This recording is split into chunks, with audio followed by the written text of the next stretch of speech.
Racist cop points a gun at senior female army officer, loses his job instantly. A mild breeze whispered across Fort Hamilton in Brooklyn, New York, as twilight settled over the military post. Inside a nondescript sedan, Major Cynthia Carter, a decorated African-American officer, finished a late briefing and prepared to head home. She'd spent decades serving her country, yet on this unassuming evening, she simply wanted to enjoy the crisp air on a scenic route past the base gates. Little did she expect that a fateful encounter with an overzealous, prejudiced police officer would escalate into a life-threatening standoff. Nor could that officer know that the woman he targeted with a raised gun, had enough rank and influence to topple his career in a single stroke. Major Cynthia Carter rarely left base after sundown. Her schedule typically ended before dusk. But tonight, a pressing conference call with top brass at Fort Hood extended her day. She emerged from her makeshift office on Fort Hamilton's campus, shoulders stiff from hours at a desk. At 51, with silver threads woven into her braided hair, she carried the poised gravity of a soldier who'd faced deployments from Kuwait to the Pentagon. Yet her gentle eyes betrayed warmth for younger recruits who found in her a mentor and confidant. Easing into her old Jeep Cherokee, she planned to savor the drive through the quiet city streets toward her off-base rental. The Jeep was unremarkable, except for a small U.S. Army veteran sticker on the rear window. In her casual attire, jeans, a lightweight jacket, she looked like any middle-aged commuter, not the high-ranking officer who spent decades in service. As she rolled past the base gates, she inhaled the crisp air, grateful for a moment's peace. She intended to stop by a corner store for groceries, a simple errand, no different from any other day. But destiny had a different plan in store. A chance meeting with an officer whose prejudice would overshadow even her formidable rank, and thrust both of them into an unexpected confrontation with repercussions neither foresaw. At the same hour, Officer Gerald Matthews of the NYPD patrolled the outskirts near Fort Hamilton, patrolling a zone typically calm, but occasionally rife with traffic infractions. In his early 40s, Matthews wore a stern expression as he navigated his squad car through the neon-lit streets. A handful of complaints shadowed his record accusations of racial profiling and excessive stops. None had stuck enough to unseat him, but talk among the precinct labeled him a ticking time bomb. He believed in tough policing, unconcerned about accusations. This evening, under a flickering street lamp, Matthews noticed an older Jeep turning onto a quiet side road. The driver's silhouette, a black woman, caught his eye, though no violation was apparent. Perhaps it was merely the wrong type of person in a normally quiet neighborhood. Nudged by a twinge of bias, he decided to follow. The Jeep's occupant seemed unhurried, committing no traffic offenses. Yet suspicion gnawed at him. When the Jeep slowed near a corner store's parking lot, Matthews flipped his lights. He reasoned that a random check might be warranted. After all, the neighborhood had seen break-ins recently, and he prided himself on vigilance. In reality, it was the driver's race fueling his suspicion. He pulled behind the Jeep, stepping out, right hand poised near his holster. A routine stop, or the beginning of an explosive confrontation? Major Carter's brows, furrowed as red and blue lights, danced in her rear-view mirror. She carefully eased to a halt, heart sinking with the knowledge that, once again, she might be targeted for driving while black, but she composed herself, rummaging for license and registration. The officer approached with slow, deliberate steps, flashlight beam flicking across her window. She lowered the window, hands visible. "Good evening, officer," she said, voice steady. Matthews offered no greeting. Instead, he barked. "Do you know why I pulled you over?" she replied politely. "No, I don't. I wasn't speeding or violating any signal." He scowled, scanning the interior with suspicion. "This area's known for suspicious activity," he muttered. Need to see your license, registration, proof of insurance, everything. Now. Carter complied, passing her documents. Her calmness seemed to irritate him. He flicked through them, noticing the name Cynthia Carter. The address matched a property near the base. He paused, questioning her reason for being in this neighborhood. She answered she was picking up groceries on her way home. Something in Matthews refused to accept the routine. He pressed further. Mind telling me what you do for a living? Carter, uncertain if it was relevant, mentioned she was an army officer, though not specifying her rank. Matthews grunted. An officer, huh? Let's see if that checks out. He walked back to his cruiser with her documents. Carter exhaled, hoping reason would prevail. Yet as minutes ticked by, tension thickened, a sign that the officer might be digging deeper, not to confirm her innocence, but to find an excuse to escalate. In the squad car, Matthews scanned Carter's license plate. No outstanding warrants. Searching her name produced a generic record, no criminal history. But his instincts, fueled by prejudice, told him something's off. He decided to push further. Calling dispatch, he asked if the driver was flagged.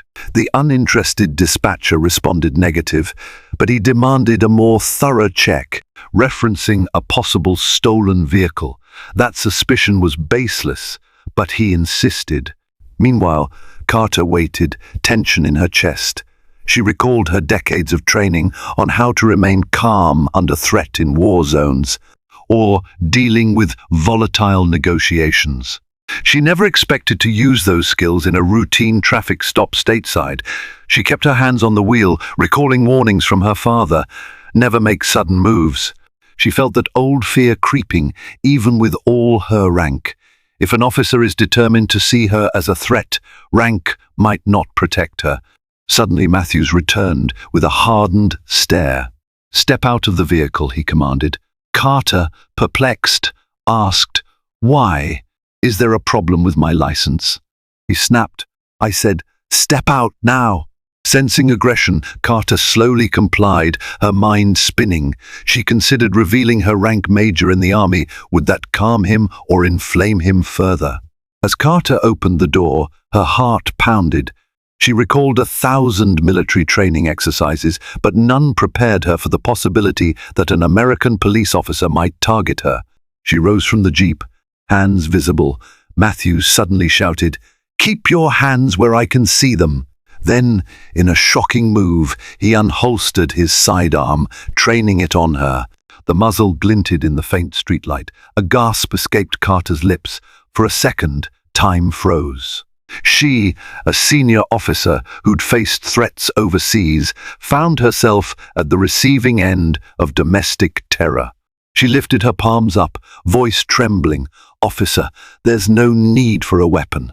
"I'm unarmed," he cut her off, quiet, face away, hands on the hood. Fear and anger churned inside her. She complied, pressing her hands on the jeep's warm metal.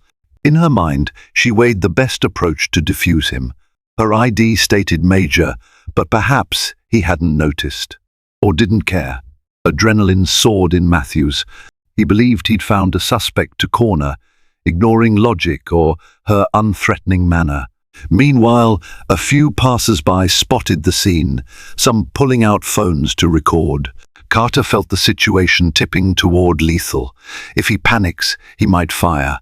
The tension bristled, about to break in a way Matthews would soon regret. In another corner of the city, a military colleague of Carter's, Lieutenant Colonel Denise Harding, grew concerned after missing a scheduled phone check-in from Carter. Harding recalled Carter mentioning a quick grocery run. Sensing something might be amiss, call it soldier's intuition, she decided to drive around the area. Carter likely passed. She'd done so before, when Carter was late in uncertain neighborhoods. As chance would have it, Harding turned onto the same block, glimpsing the flashing lights and a figure pinned at gunpoint. Realizing with horror that it was Carter, she braked. Another bystander signaled her, quietly saying, "That cop's going crazy. She's unarmed." Harding, ignoring potential risk, approached carefully, phone camera rolling. She recognized Carter's Jeep, felt her stomach knot. This can't be happening. At the same moment, two local residents who noticed the commotion stepped closer, also filming. Matthews barked at them to stay back, panic rising in his tone.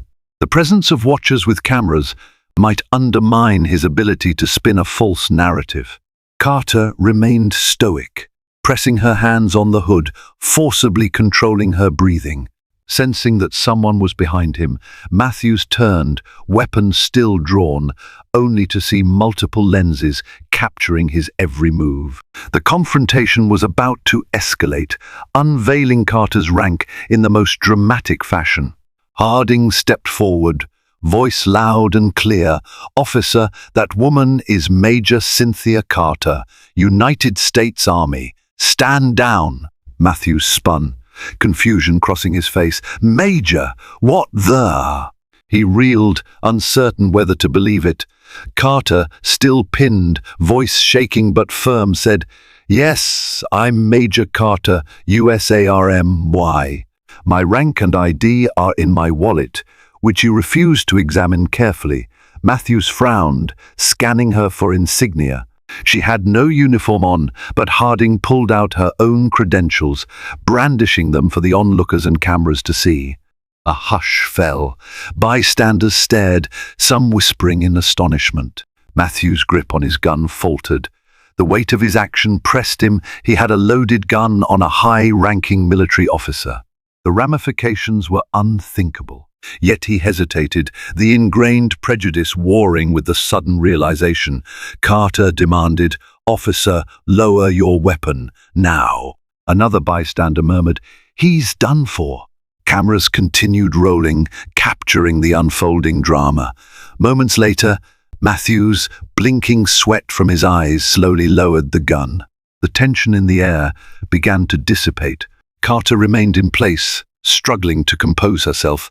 Harding repeated firmly, "Disarm now. Step back. She's no suspect." The officer, cornered by logic and cameras, complied. He stuttered. "I didn't realize.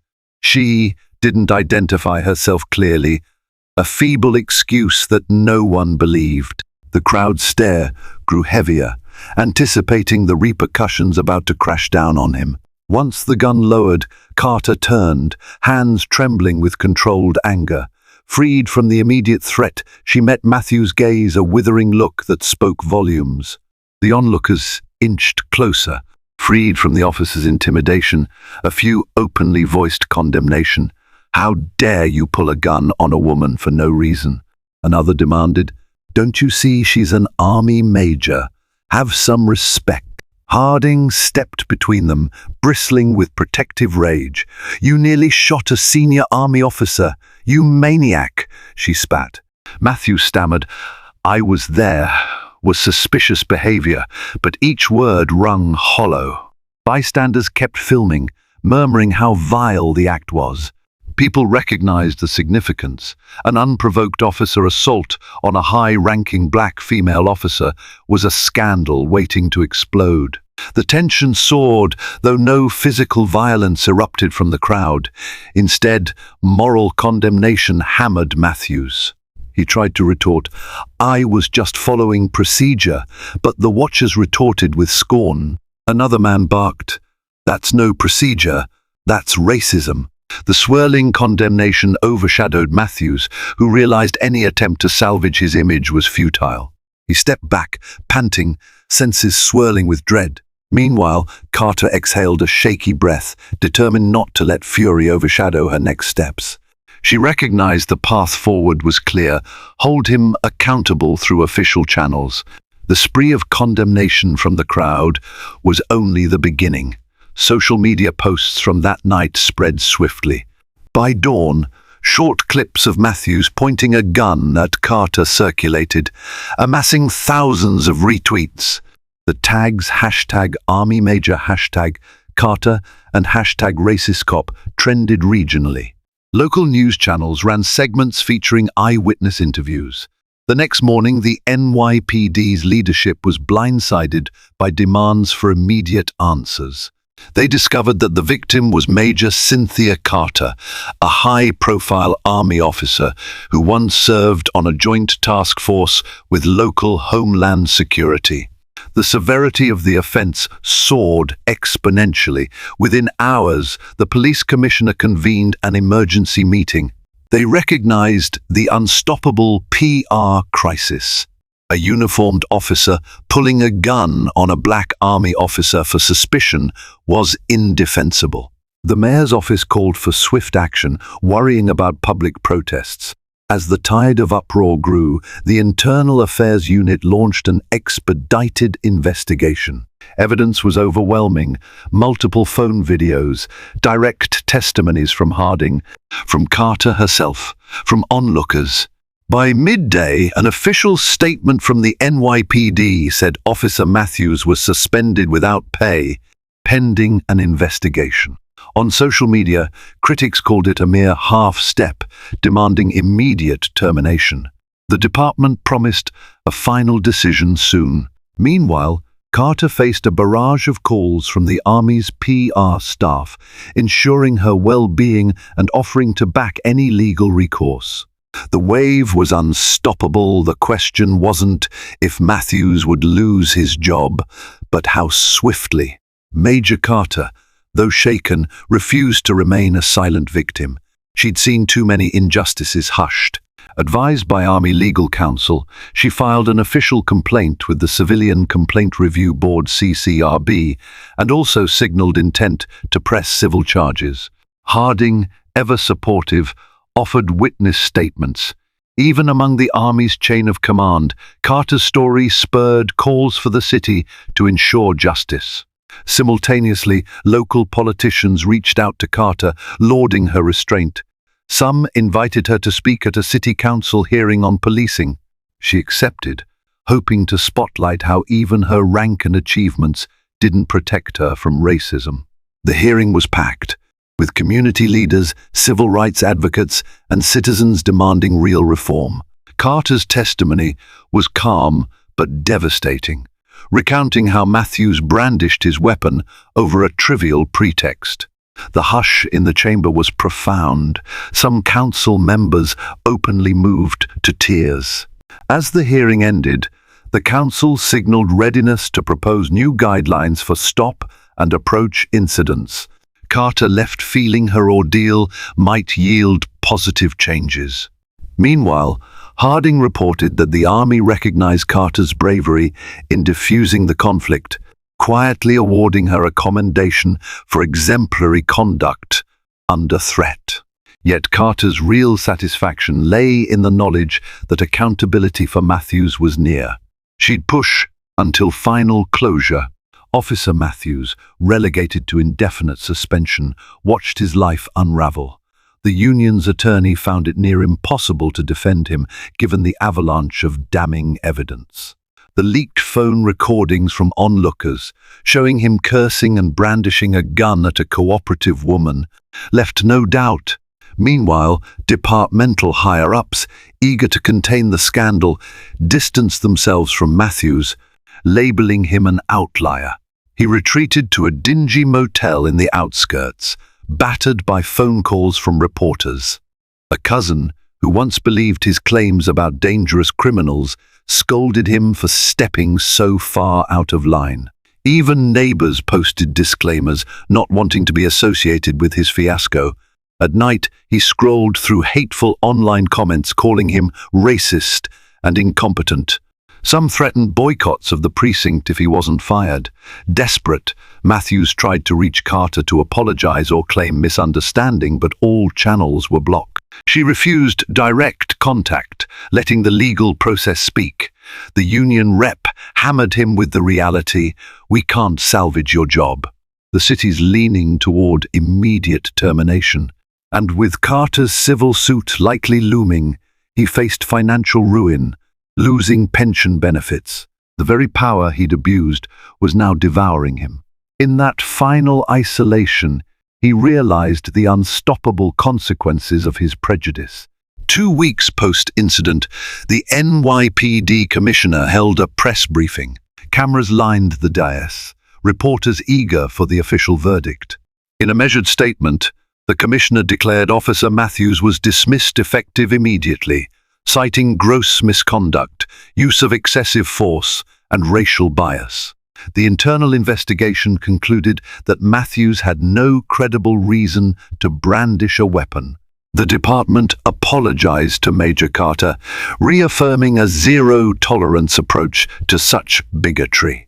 Cheers erupted from a small crowd outside the precinct, including civil rights activists, local army supporters, and city residents who championed Carter's cause.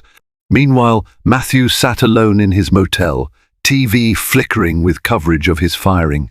The final blow arrived that same day. A letter from the district attorney's office signaled potential criminal charges for assault and violation of civil rights.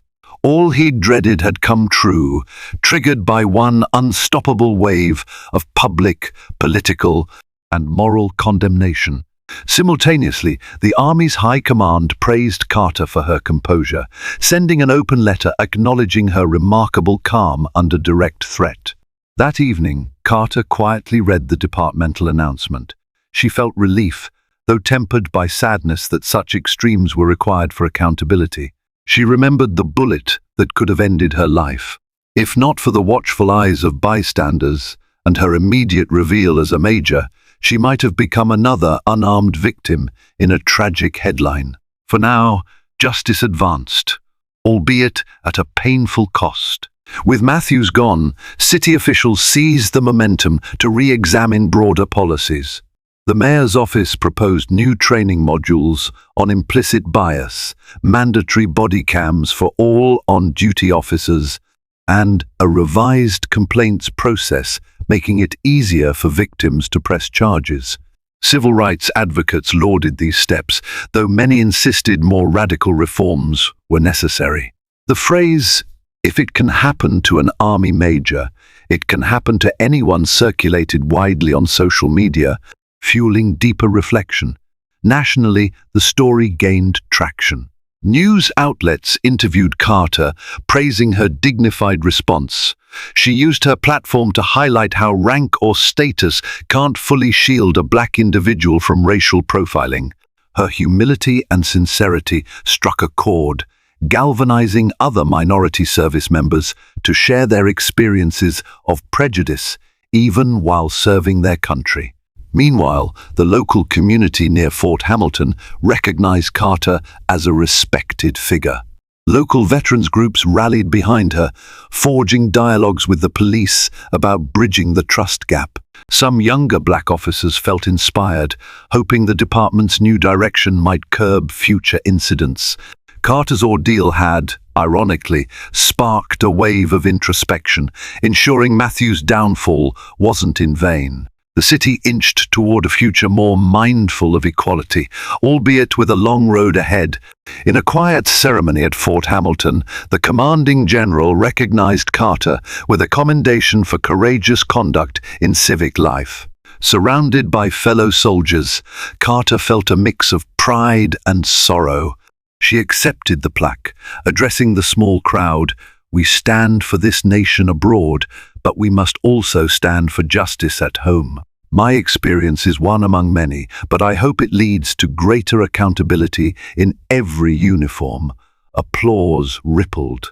After the ceremony, she lingered with Harding, remembering the terrifying moment a gun was leveled at her. "I could have died," Carter whispered. Harding nodded, tears glinting. "But you're here, and your story's changing hearts." Then Carter let out a soft breath, letting the heaviness dissipate. She realized her mission extended beyond her army responsibilities. She was now a voice in the ongoing fight for racial equality within policing ranks. The next day she returned to routine duties, quietly forging ahead. But in her phone she stored a new contact, city leaders who invited her to help shape a new police advisory board. She realized some transformations require time and dedication, and though the memory of that fateful encounter never left her, she derived strength from it, turning trauma into a stepping stone for progress. Meanwhile, in that final hush, the city's future glimmered with hope that such a horrifying act would not repeat. In the end, Officer Gerald Matthews' brazen act of drawing a gun on Major Cynthia Carter, simply due to bias and arrogance, proved to be his undoing. The brief but harrowing confrontation on a deserted Philadelphia street escalated into a national scandal the moment Carter's distinguished rank was revealed. Though she survived the ordeal unharmed, the psychological toll was heavy, and the uproar that followed forced the NYPD to expel Matthews from its ranks. In a wave of accountability, the city swiftly enacted new measures, spurred on by Carter's unwavering stand. Yet Carter's triumph reached beyond personal vindication. Her calm, resolute response became a powerful testament that prejudice cannot withstand the might of truth. Through her story, citizens demanded deeper reforms, ensuring that no uniform nor prejudice can overshadow fundamental human rights. If this dramatic testimony of raw injustice and unstoppable courage moved you, please like, share widely, and subscribe to our channel. Every click amplifies more stories that champion resilience and the belief that from even the darkest confrontation, transformative light can emerge.